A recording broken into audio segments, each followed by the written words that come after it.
Episode की शुरुआत होती है और हम राधिका को देखते हैं जिसकी नई नई शादी हुई थी और वो अपने कमरे में जा रही थी और तभी उसका पैर एक बॉक्स पर पड़ता है और वो उसे उठाकर देखती है कि ये किसने दिया, पर देने वाले का नाम कहीं नहीं लिखा था। और जब वो उसे खोलकर देखती है तो उसमें काफी सुंदर पायल थी जिसे देखकर वो काफी खुश होती है। पर वो पायल काफी एंटिक थी, पुराने जमाने में पहनने वाली, और वो उन पायलों को पहनने लगती है। और उस समय रात के 12 बज रहे थे, पर जैसे ही वो उन पायलों को पहनती है उसके अंदर एक अजीब सा बर्ताव होना शुरू हो जाता है, मानो उसके अंदर किसी आत्मा ने वास कर लिया हो। और जब दादी सा कमरे में आती हैं तो राधिका एक कोने में खड़ी हुई थी। या दादी कहती हैं कि बेटा कमरे में इतना अंधेरा क्यों कर रखा है और सारे तोहफे भी बिखरे पड़े हुए हैं, मैं इन्हें उठाकर रख देती हूँ। पर जैसे ही दादी उस बॉक्स को छूती हैं तो राधिका कहती है कि उन्हें वहीं रहने दो, मैं खुद रख दूंगी। और दादी वहाँ से चली जाती हैं और तभी राधिका कमरे में हुई सजावट को भी हटा देती है। ऐसा लग रहा था मानो उसे देखकर उसे काफी बुरा लग रहा था।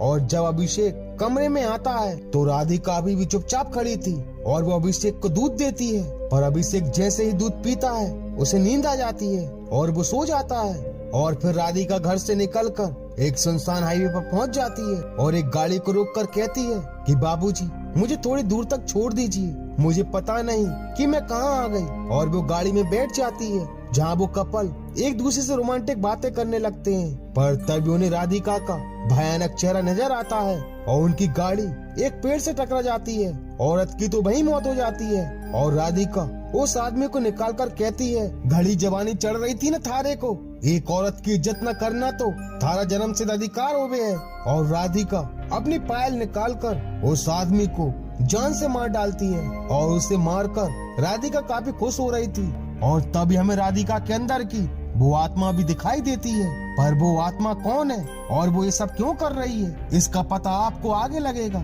वहीं अगली सुबह राधिका किचन में होती है तो उसका सर काफी भारी भारी लग रहा था, जैसे वो रात भर से सोई ना हो। और तभी दादी सा आकर कहती हैं कि बहू क्या हुआ, परेशान लग रही हो और ये तुम्हारे हाथ पर निशान कैसा। यह राधिका कहती है कि पता नहीं दादी सा कि ये निशान कैसे बना। और तभी अभिषेक वहाँ आकर कहता है कि मुझे माफ कर दो, पता नहीं कैसे कल मेरी आंख लग गई, हम जी भर कर बातें भी नहीं कर सके। और रात के 12 बजते ही राधिका फिर से उन पायलों को पहन लेती है और दूध में कुछ मिलाकर अभिषेक को पिला देती है और उसे नींद आ जाती है। और राधिका फिर से उसी सुनसान हाईवे पर पहुंच जाती है और तभी एक गाड़ी उसके पास आकर रुकती है और राधिका उस गाड़ी में बैठकर उसको भी मार डालती है। वहीं अगली सुबह राधिका अपने आप को काफी वीक महसूस कर रही थी और तभी उसे गले में कुछ अजीब सा महसूस होता है और उसे अपने मुंह के अंदर 2 उंगलियां दिखाई देती हैं, जिसे देखकर वो काफी डर जाती है और उसे अपना चेहरा अजीब दिख रहा था। वहीं अभिषेक की आवाज सुनकर राधिका उसके पास आती है, वो काफी डरी हुई लग रही थी। जहाँ अभिषेक कहता है कि राधिका मुझे माफ कर दो, पता नहीं कैसे कल ही मेरी जल्दी आंख लग गई। खैर छोड़ो, मेरा भाई अजय आ रहा है छुट्टियों में और उसके 2 दोस्त आमिर और रोहन भी। तुम अजय से नहीं मिली ना, अब देखना क्या रौनक लगेगी इस घर में। और उसी रात राधिका फिर से उसी हाईवे पर पहुंच जाती है, पर उसे देखकर वो लड़का अपनी कार नहीं रोकता, पर आगे जाकर उसे राधिका एक पेड़ पर बैठी नजर आती है। उसे समझ नहीं आता कि ये क्या हो रहा है। और तभी राधिका उसके सामने आ जाती है और कहती है कि आज मन्ने संग न ले चलोगे बाबूजी।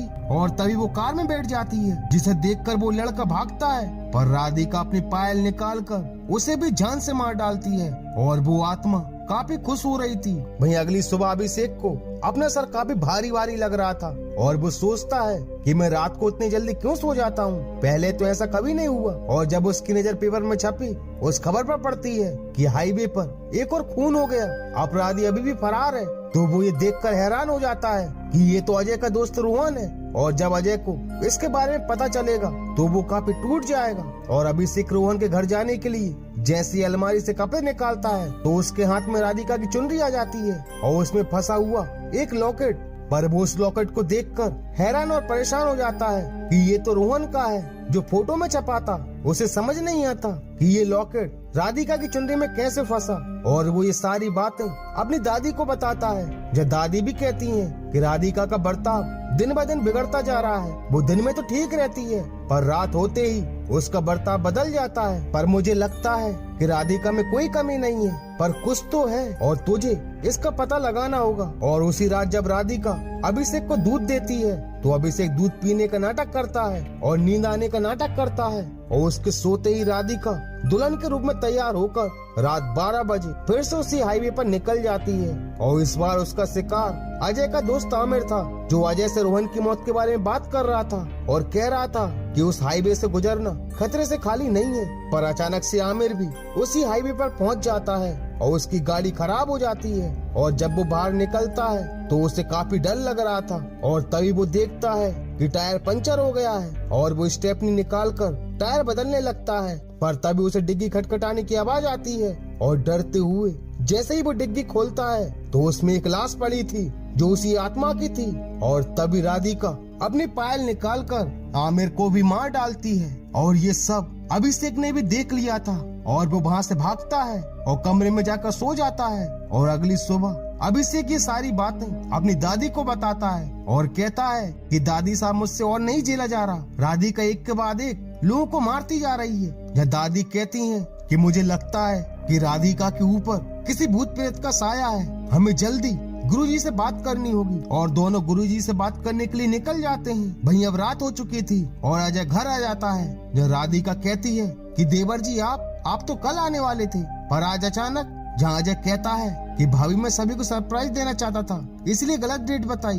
वैसे दादी साहब और भाई साहब कहाँ हैं? जहाँ राधिका कहती है कि वो तो ऑफिस गए हैं दादी को साथ लेके पर अभी तक नहीं आए। जहाँ अजय कहता है कि भाभी साहब आप तैयार हो जाइए, हम भी चलते हैं ऑफिस भाई साहब को सरप्राइज देने। और राधिका दुल्हन के रूप में तैयार होकर आ जाती है। जहाँ अजय कहता है कि भाभी आप तो दुल्हन बनकर आ गई, चलो अच्छा है, भाई साहब काफी खुश होंगे। और आगे जाकर राधिका बोलती है कि गाड़ी राइट मोड़ लो, ये शॉर्टकट है, जल्दी पहुँचेंगे। और गाड़ी मोड़ते ही राधिका गायब हो जाती है, जिसे देखकर अजय के होश उड़ जाते हैं। भाई अभिषेक दादी के साथ घर पहुंचता है तो अजय का बैग रखा था पर अजय और राधिका घर पर नहीं थे और 12 भी बज चुके थे। जहाँ अभिषेक कहता है कि दादी हमें जल्दी अजय को ढूंढना होगा, उसकी जान खतरे में है। भाई अजय की गाड़ी के कांच पर खून टपकने लगता है और एकदम से राधिका उसके सामने आ जाती है। उसका भयानक रूप देखकर अजय जैसे ही गाड़ी से निकलता है और एक खंबे से टकरा जाता है। जहाँ अजय कहता है कि भाभी आप मेरे साथ ऐसा क्यों कर रही हो?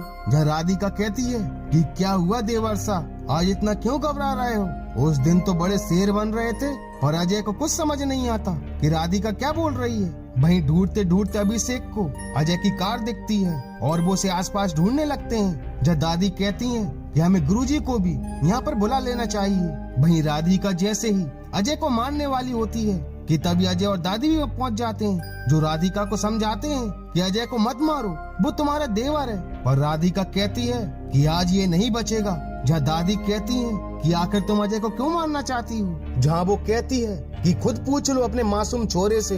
पर अजय कहता है कि मुझे कुछ नहीं पता कि भाभी मुझे क्यों मारना चाहती हैं। और ये सुनकर राधिका जैसे ही पायल उतार कर मारने वाली होती है कि तभी दादी उस पायल को पहचान जाती हैं और कहती हैं रुक जा छुटकी, और उन्हें भी छुटकी दिखाई देती है। और यहीं हमें उस राज का पता चलता है। दादी बताती हैं कि अभिषेक तुम्हारी शादी छुटकी से होने वाली थी, बचपन में ही तुम्हारे बापू ने तुम्हारी शादी छुटकी से तय कर दी थी और ये पायल मैंने ही छुटकी को भेंट की थी।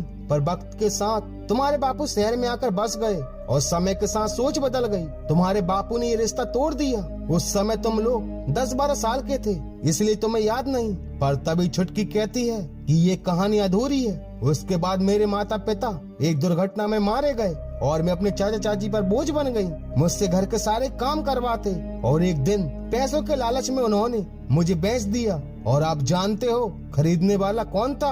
आपका ये मासूम छोरा। इसने और इसके दोनों दोस्तों ने मेरे साथ यहीं पर जबरदस्ती की और मरने के लिए यहीं छोड़ दिया। पर जब इसके दोस्त ने अभिषेक का नाम लिया कि अजय जल्दी चल यहाँ से, अगर अभिषेक भैया को पता चल गया तो गड़बड़ हो जाएगी। और ये सुनकर मुझे धक्का लगा कि मेरे साथ जबरदस्ती करने वाला मेरा देवर है। मैंने कहा भी कि एक बार मुझे तुम्हारे भाई से मिला दो, पर ये तीनों वहाँ से भाग गए और इस रोड पर किसी ने मेरी मदद नहीं की। और अब तू बता कि छोड़ दूं थारे भाई को या मार दूं? बता, राधिका चाहिए या तेरा भाई? जहाँ अभिषेक किसी एक को नहीं चुन पाता और राधिका के रूप में छुटकी अजय को भी मौत के घाट उतार देती है और कहती है कि मैं अब इस शरीर में हमेशा थारे साथ रहूंगी। और तभी गुरुजी आकर छुटकी को मंत्रों के घेरे में बंद कर देते हैं और छुटकी की आत्मा को मुक्त कर देते हैं। और इसी के साथ इस एपिसोड का दी एंड हो जाता है। तो मिलते हैं अगले वीडियो में and thank you so much for watching this video.